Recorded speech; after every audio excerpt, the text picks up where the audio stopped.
Coming up, with a whole lot of Big Ten basketball players still on the fence as far as their futures go.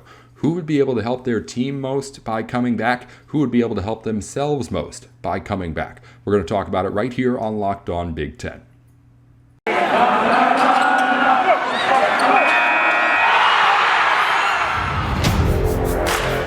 You are Locked On Big Ten, your daily podcast on the Big Ten Conference.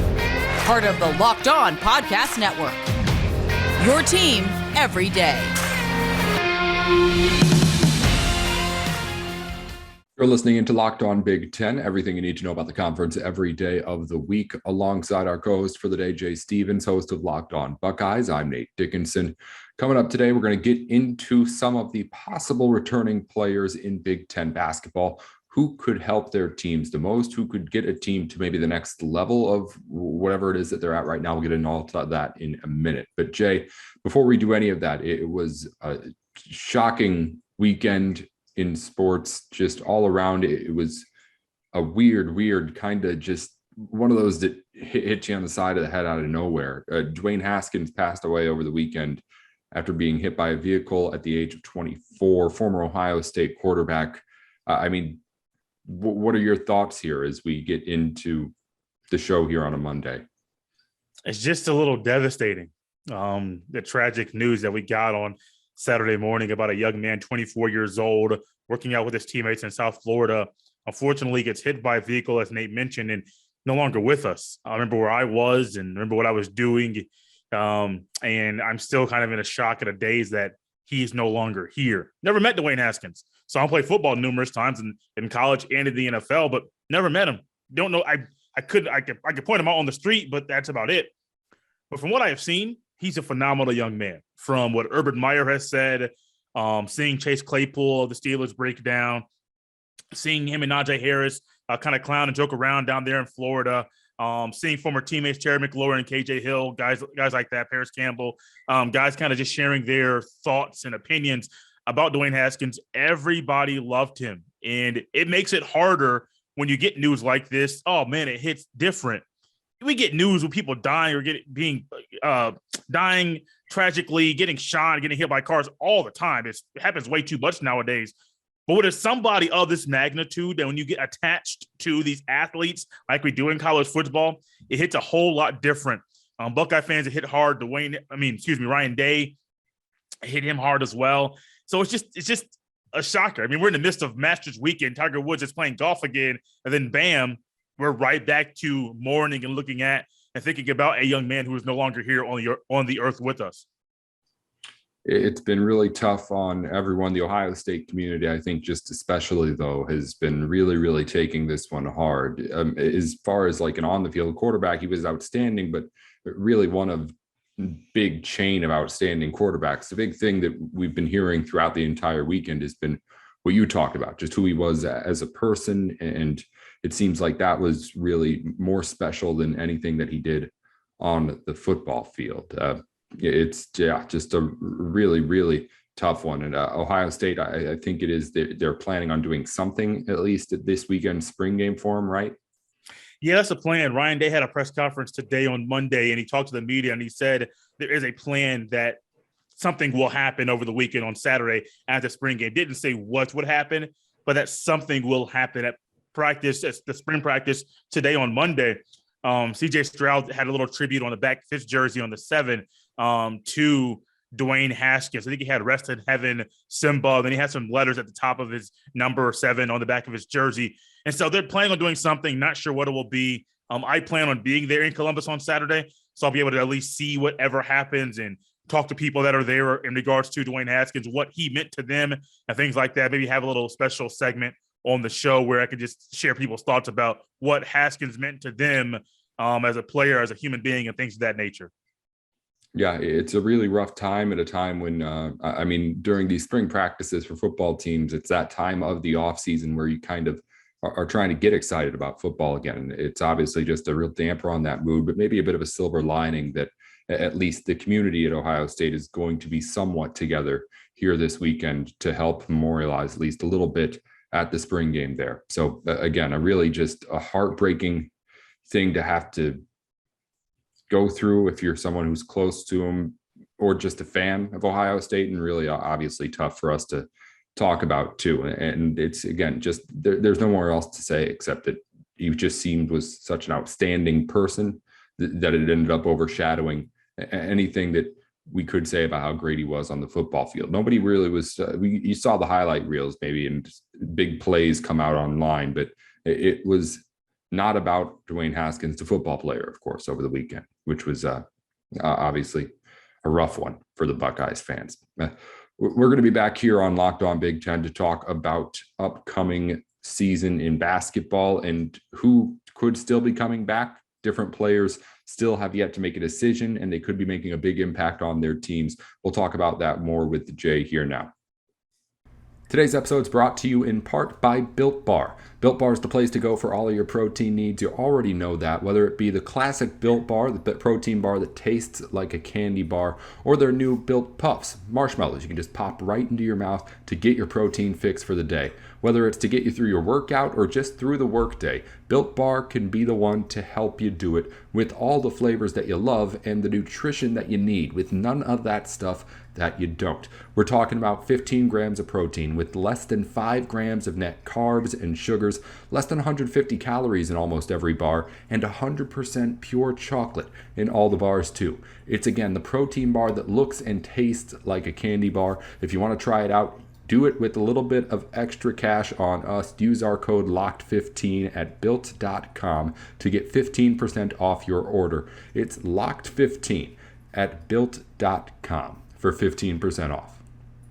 Back in on Locked On Big Ten alongside Jay Stephens, I'm Nate Dickinson. We're talking about the future of Big Ten basketball. As it stands right now, there are a whole lot of things still up in the air, Jay, as far as where teams are going to be next season because of we don't know where players are going to be next season. A whole lot of big names in the Big Ten, going to be top 10 draft picks, going to be first round draft picks. They're already long gone, but there are also some really, really good basketball players, All-American caliber basketball players who could very well return to school next season. And I want to kind of go over, as we went over last week, a lot of talking about how the Big Ten didn't have a whole lot of big championship contenders when we looked at like the way too early preseason 25s and title odds and stuff like that.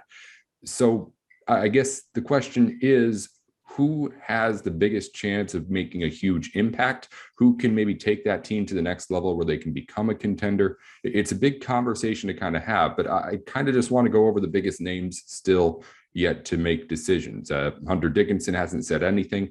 Trayce Jackson-Davis declared for the draft, but is leaving his eligibility there on the table. Kofi Cockburn, I believe, is doing the same thing if he's said anything. And then Zach Edey as well for Purdue. All there, a bunch of big guys in the Big Ten who have that. And then Trayce Jackson-Davis, a big forward as well, big scorer and rebounder, Jay. It's a situation where, again, a whole lot of guys who you're thinking, they dominate at the college level. Why can't they go pro? But it's in this situation now. Where are you at with where teams can still get better and maybe the most better by retaining some of these guys? I think every team, now this is going to be kind of cliche, but I think every team could deserve to, would get better if they keep the guys that you've mentioned, Hunter Dickinson, Trayce Jackson-Davis, Kofi Cockburn, Zach Edey. I mean, these schools, they're not just schools that are good at basketball. They're top in the conference. And if you keep these guys, Juwan Howard, almost said Juwan Jackson. Juwan Howard will definitely want to keep Hunter Dickinson and all these other coaches. They want to keep these guys. I think the biggest thing is, what are you hearing from the agents? So I get it's easy to say that keeping these guys, the teams will get better. It'll be a drastic impact for the team. Because Illinois is losing play. I think, oh my gosh, my names are going crazy. Andre Cabello entered the transfer portal. So that's one guy that Illinois is losing. If you lose your big man, a double-double machine in Kofi Cockburn, that's 2 big pieces of the pie that you're losing automatically. So I do think it's the delicate situation for the coaches. We want to get better, but how do we want to properly approach the young man who might be making a big decision to go to the NBA, where he will no longer be under my watch? So I think everything could get better. It's just, how do these teams kind of handle these very delicate situations? It's obviously still a situation where all these teams have a whole lot more to lose than they have to gain, right? I mean, specifically talking about like what I said about preseason top 25s and stuff like that are coming out. I think Michigan was pretty consensus top Big Ten team out there at like 12-13 range. And that's, I'm presuming, if Hunter Dickinson's back there, right? So if he's there, obviously that helps a lot. But if he's gone, with a guy like Dickinson, a guy like Kofi Cockburn, a guy like Zach Edey, and even Trace Jackson Davis too, but like specifically Cockburn and Dickinson, those are guys where if you take them out of those teams this season, you're looking at extremely different basketball teams, not just teams that aren't as good, but teams that have to play the game completely differently than the game that they played last season. So when you're looking at potentially losing these guys, like you mentioned Andre Curbelo, big loss for Illinois, guy who was really, really good for that team when he was healthy. But as far as what he does on the court, the skill sets are, I don't want to say more replaceable, but when you look at who's next in line for all these teams, nobody's doing what Kofi Cockburn does inside for Illinois. Nobody's doing what Hunter Dickinson does for Michigan out there on the court. Nobody's doing what Zach Edey does for Purdue in just being huge. It's that kind of a loss where I feel like we can talk about other players in the Big Ten who are already gone and going to be leaving even. But when you look at like the most important to the way that the style of play goes, you might have the two most important guys in all of the Big Ten in Hunter Dickinson and Kofi Cockburn out there, as far as just how their teams would be affected when they're there versus if they're not. And the longer this takes, the shorter amount of time these coaches have to adjust one way or the other. Yeah, that's a good point you mentioned, because I do believe the deadline that these athletes need to announce their decision to either stay or go. I think Brandonville is June 1st. I'm sure it's June 1st for these players. And so let's just take Dwight Howard, for example. Let's say Hunter Dickinson waits until the very last minute to make his decision. Granted, it's his decision. He is thinking about him, his future, money, time, best way to be the best he can be at being a pro, preparation and things like that. So if he waits till the very last minute, well, Dwight Howard could be out of getting a guy to replace him out of the portal because Hunter Dickinson waited until the last minute, the deadline, to make his decision. Think about Trace Jackson Davis. Mike Woodson absolutely wants to know what he's going to do. I mean, he's an NBA coach. NBA coaches, they're used to guys coming in and out, but in college, it's a little bit of a different game. The transfer portal game is a little bit different than it used to be. It used to be transfers, but not as many as it is now. Mike Woodson absolutely wants to know where Trace Jackson Davis is leaning or what he's doing and things like that. But Mike Woodson has an upper hand because he's an NBA lifer, so he's able to say, like, buddy, you're just stay. Like, of course, it may sound selfish if your coach is telling you to stay, but Mike Woodson literally knows what it takes to be a four-man or power forward in the NBA because he's coached there for years and years and years. So it's a little bit interesting because you have guys that are NBA player Juwan Howard, NBA coach Juwan Howard, NBA player, NBA coach Mike Woodson. You have guys that have NBA track records who probably don't want their guys to wait till the very last minute because they can tell them instantaneously, you're good to go or you should stay. It's interesting, though, because you think about Matt Painter and Brad Underwood, don't have that NBA background like Juwan Howard and Mike Woodson.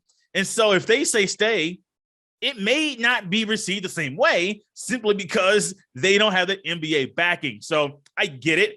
Waiting until the last minute doesn't help the coach, but ultimately for players like Dickinson and Trace Jackson Davis, Kofi Cockburn, the guys we have mentioned, Zach Edey, sometimes that's the best thing for you to do. We saw a guy from Ohio State who committed on July 4th to be a Buckeye last year, and he joined the team shortly after that. Well, the team had gone through spring practice. They had been doing summer workouts, and he waited till the last minute to make his decision. Now, granted, he was going to go to college no matter what, but he had to wait his time with his family to make the proper decision for him, similar to these young men. At some point, they got to make a decision. The longer they wait, better for them possibly, but it definitely does not help their college coach. And the transfer portal is still so different now, too. There's so much more to gain with players still getting those free COVID years. You have a lot of really, really productive college basketball players who are going to be available or are available right now. And it's, again, not something you can sell if you're an Illinois team or a Michigan team that still has All-American talent on the roster at center. Nobody wants to come in and sit the bench behind that. It's a really interesting dynamic. And again, it's obviously something where the players can go as long as they want with it. And like you said, wouldn't blame them for doing so. No. Let's move on to talk freshmen a little bit, Jay, because Ohio State obviously has the reigning Big Ten Rookie of the Year in Malachi Branham.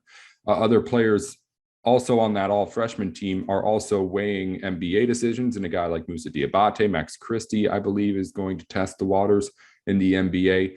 Chucky Hepburn, I believe, is pretty certain to come back to Wisconsin, even though I don't think he said anything as such. But again, it's guys that can, I think, be those prime targets. And it's not big analysis by me. This is really just the Big Ten freshman all first team that I'm listing through here. It just so happens that the ones that are making that are also the ones with the NBA prospects. But with those guys, we just saw 3 sophomores in the Big Ten make the big jump and go from, especially guys like Johnny Davis or Keegan Murray, guys who were role players, to absolute superstars in this conference. I'm interested to hear from you. I believe we asked you already about Malachi Branham, if he comes back next year too, about what he can do. But just going over that and going off that too with these other guys, like a guy like Musa Diabate, I feel like he's somebody who, I mean, when you watch the NCAA tournament, the places he needs to improve are obvious, most obvious out of anybody on this list, right? So when you have someone like him, I feel like he has that big thing to be able to gain and maybe make that jump. And if he can become the more sound player that it looks like he may have the potential to be, then he can dominate in ways that he did in flashes in that tournament. I see him as being one of those guys that are like, hey, I see big benefits potentially in coming back. What do you see when you look at a guy like Branham again in review, or anybody else, when you're thinking about what they can do and what they can gain individually by coming back and playing on a team again here in college? When I look at players, a Branham, a Christie, a Diabate, when they're deciding and contemplating going to the NBA or coming back for the sophomore year, I say you have to be almost a surefire lottery pick, maybe even top 10, top 5 kind of guy for me to say, yes, go, which most guys are not that. I personally believe that most athletes, basketball players specifically, this is the conversation, should stay in school for at least 2 years. It's rare that there's a guy that leaves out of their freshman year and has the impact that they think they're going to have immediately.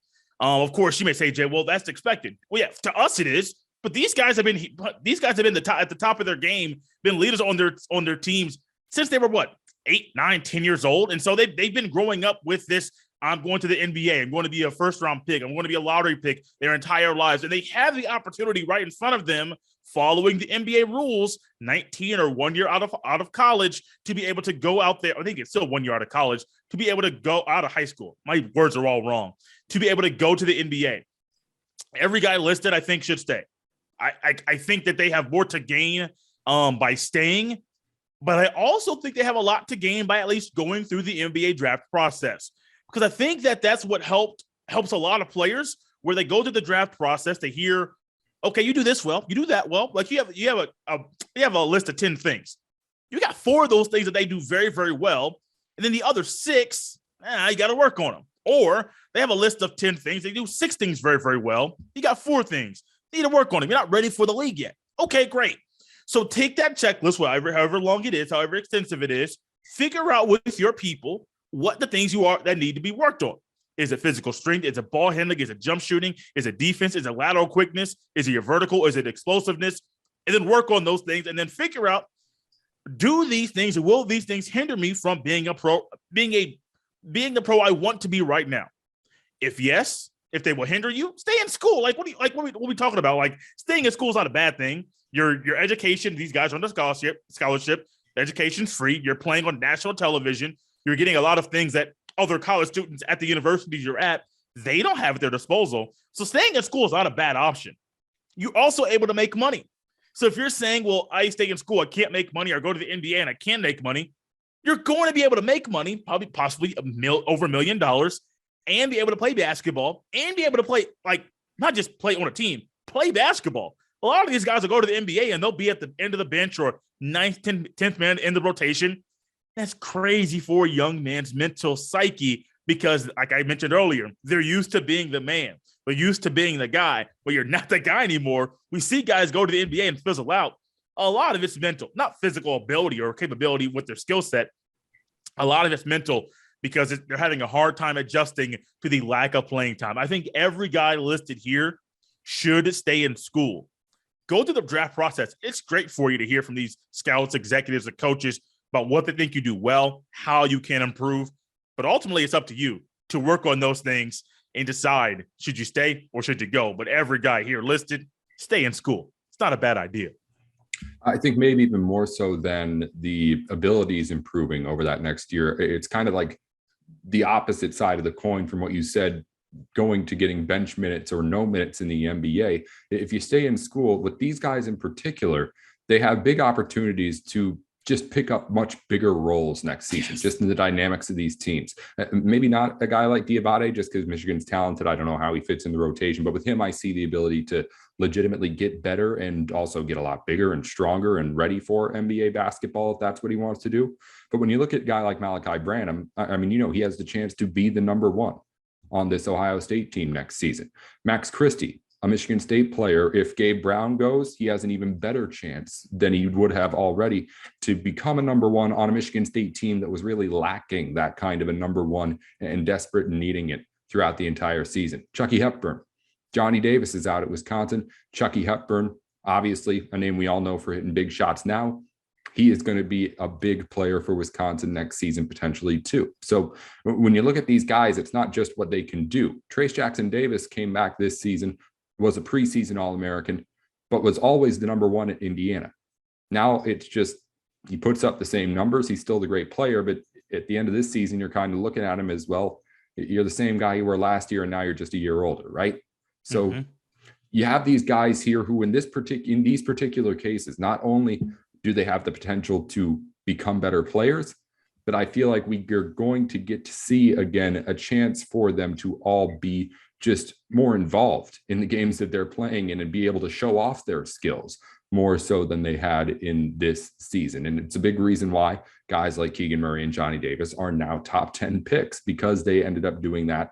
And in their case, they not always playing enough to really go to the NBA after the freshman year, but proven in the sophomore year, now going to be lottery picks. I feel like that's just as, if not more important with these guys in particular, the fact that they're going to be able to be huge for their teams in the upcoming season, just given the situation that their teams are in. I'm right there with you, man. Right there with you, with everything you said. Jay, I wanted to quickly, before we let you go here, as we talk about all these guys, it's a little off the cuff thing. I don't know if you saw, it was like in the last hour. So you probably maybe even haven't seen. Ohio State just hired a new assistant basketball coach. I don't really know anything about it. Do you know anything about Jake Owens? I do not. I saw the news go across my timeline, but I have not had time to look into it yet. All right. And that's a teaser for next week here on Locked On Big Ten. Ohio State new assistant coach, former head coach at Miami of Ohio, now underneath Chris Holtmann at Ohio State with the Buckeyes. So we'll get to learn a little bit more about him maybe at some point when we talk to Jay next week here on Locked On Big Ten. Thanks as always, Jay, for coming on. It's Jay Stephens at JStephens07 on Twitter. And of course, Locked On Buckeyes, wherever you get your podcasts, to stay up to date on Ohio State stuff every single day of the week, just like you do here with the Big Ten. Thanks as always for joining us, Jay. We'll talk to you again soon. Loved it, man. Can't wait till next week. Well, if you're someone who listens to sports podcasts, you might be someone who also puts some money on sports as well. And if you are a sports betting guy, there is no better place for you to go than betonline.net. It's the best place for all of your information going into games, actually putting money on those games, and getting all sorts of different varieties of bets out there too, so you can make sure that you've got yourself covered across everything. Head on over to BetOnline now to see what I'm talking about. They got a really nice website, and if you've been betting on sports online for a while, you know that's not always the case, but they've got it taken care of over there. They got you taken care of over there. It's where the game starts at BetOnline. Back in here on Locked On Big Ten. Thanks again to Jay Stephens for joining us on today's show. Before we wrap things up, one more thought from me, and then we'll get you to some news that you may have missed over the day or weekend in the Big Ten.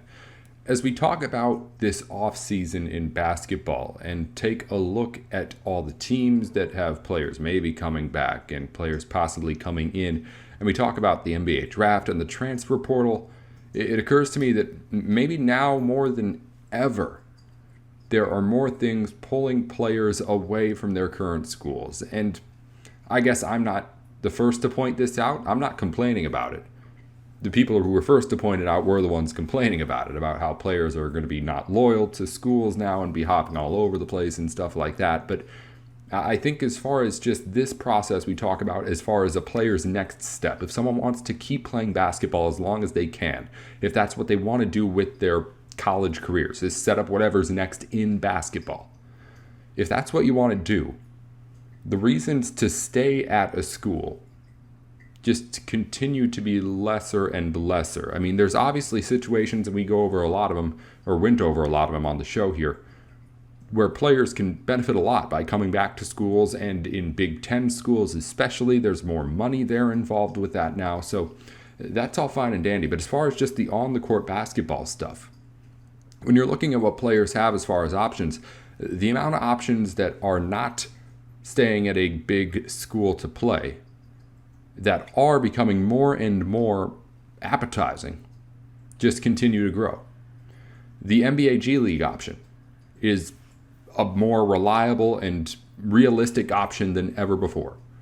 People can make, or at least start, careers in the NBA G League. Even if they don't, they can get paid to play basketball in a league that is growing and more showing that it can legitimately make NBA talent out of it too. So there's that option where obviously you get paid. You also have the transfer portal, which is now an entirely different beast than it was a few years ago. Jay Stephens pointed it out as well. Players can go wherever without losing that year of eligibility out there, without having to sit out a year, and it's giving players more opportunities. Like, say a guy like Max Christie says he doesn't want to go to the pros, he can very easily also transfer somewhere else if he doesn't think he's going to get that same opportunity playing for the Michigan State Spartans. That's completely hypothetical, of course. But I guess I'm not saying anything groundbreaking here, but I'm just saying that all these things that we already know combined have created an atmosphere, well, I'm not upset about it. It is something where you're going to see more and more turnover more consistently as we get more used to however this is going to work with NIL and transfer and stuff like that. So while it's not, I don't think, huge right now, and I think right now maybe a bit of an exaggeration on the transfer portal because of those COVID years, I'm very interested to see what do Big Ten players, especially players who have the most options, where are they going with all of the options that they have? Are players who are on the fringe going to more often start going to the NBA? Are players who are on the fringe of being able to, what they think is, make a big jump, are they going to go to a place where they feel like they can have the opportunity to do so more? It's a whole lot of questions. And it's a whole lot of stuff that I don't think anyone's really going to understand until we really get into this a few years and see the results of what everyone's doing right now and experimenting with. But as things continue to grow and change, I think there's going to have to be some sort of counter by big schools, right?